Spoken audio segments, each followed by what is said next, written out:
So questions have been raised about whether South Africa should slow down the decommissioning of coal-fired plants. It's one of the proposed solutions by the Electricity Minister, Ramokgopa. It's part of efforts to try and minimize the risk of power cuts over this coming winter. The energy expert, Chris Yelland, is with us tonight on News at Prime. Chris, a very good evening to you. You've been looking at this subject, and what you've warned about in some of your writing is how it may have to, or may dissuade, funders who would be committed more to the just energy transition. How serious a concern is that? I think it is a very serious concern because the so-called Just Energy Transition Investment Plan, which involves funding of $8.5 billion US dollars, that's quite a lot in rands, and it was predicated on the condition that South Africa would accelerate its decarbonisation through an accelerated decommissioning of the old coal-fired power stations, accelerated in terms of the baseline. The baseline is the decommissioning schedule that is published in the Integrated Resource Plan for Electricity, IRP 2019, which lays out Eskom's plan and the DMRE's plan for the phased shutdown of units at various power stations over the next 10 years. So that was the baseline, and the funding was predicated on accelerating this faster than that schedule. Now we're talking about making it slower than that schedule, and that then puts at risk this funding. Of course, government will try and convince the funders that this is just a short-term issue and that we are facing these immediate power cuts and load shedding, which need some emergency actions to stabilize the situation.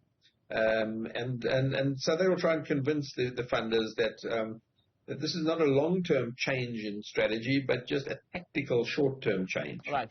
But the global financial bodies are also looking to the country to stabilize the electricity situation, because until it's stable, there is this recurring risk of an economy that will continue to falter. So that may very well have to be the balance, will it not?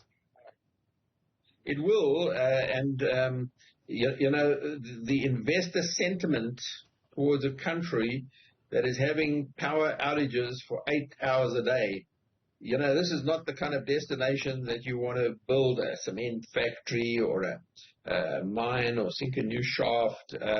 It is a significant barrier to investment. And I'm not just talking about foreign investment. I'm talking about investment by local businesses as well. So there is a lot of pressure to resolve this load shedding issue in a systematic way. What I fear and what I see at the moment is attempts at resolution in a very unsystematic way. A lot of proposals and ideas. You know, you need to have a strategy, you need to put a plan in place, and you need to stick with it, and you need to implement it.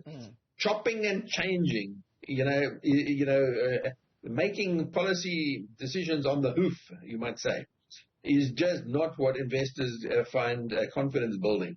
And what we're seeing right now, today was an example, for example, you know, all kinds of proposals flying around, whether it's diesel and how to fund it, whether it's extending the life, whether it is life extension or delays in shutdown, whether it's mega renewable energy procurement, you name it. There are just so many things flying around that are not properly coordinated and well thought through.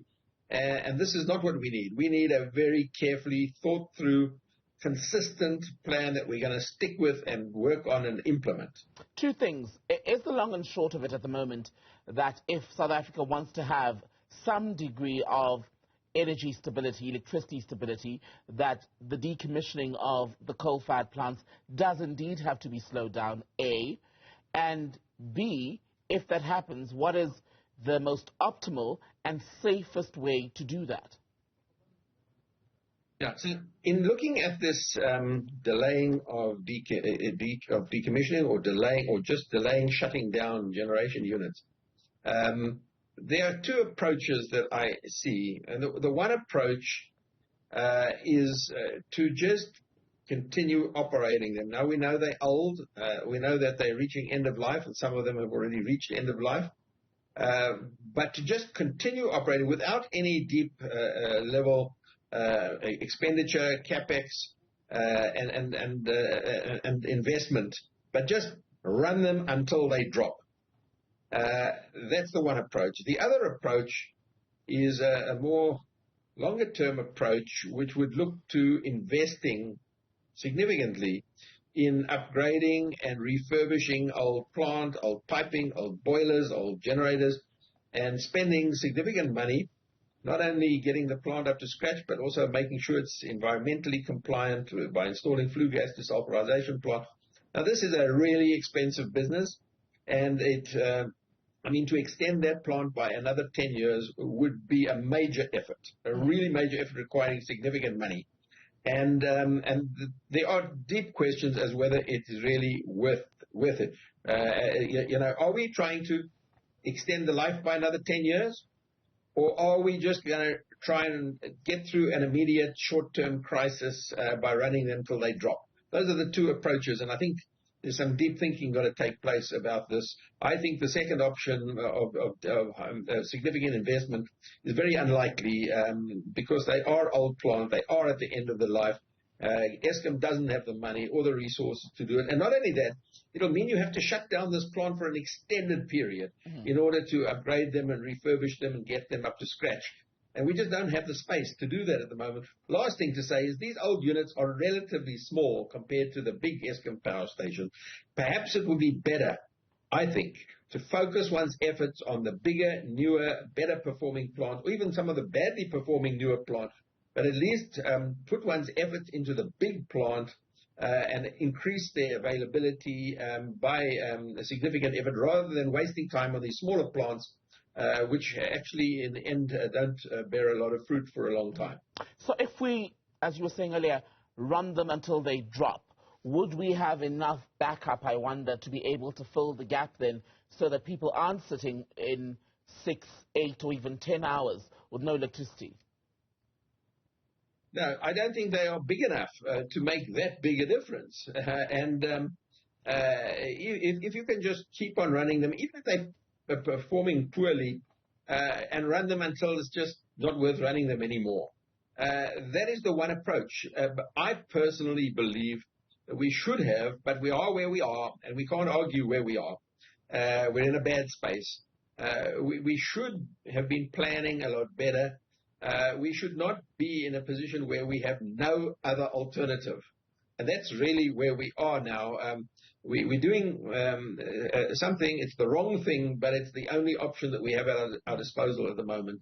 It's far from ideal. You say it's our only option, and I wanted to bring that up with you earlier because a lot of people have framed the conversation around the treatment of these plants and whether to slow the decommissioning or to proceed at speed, as though it's a choice between keeping the lights on and the environment. But given the precarious energy situation in South Africa, it isn't much of a choice, is it? No, we really are between the devil and the deep blue sea. And so that is where the argument comes from. That is to say, look, let us just keep them running.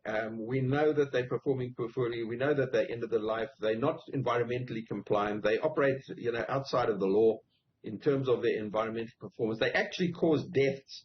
They cause health issues and all of that. But you have to balance, what is the better of two evils.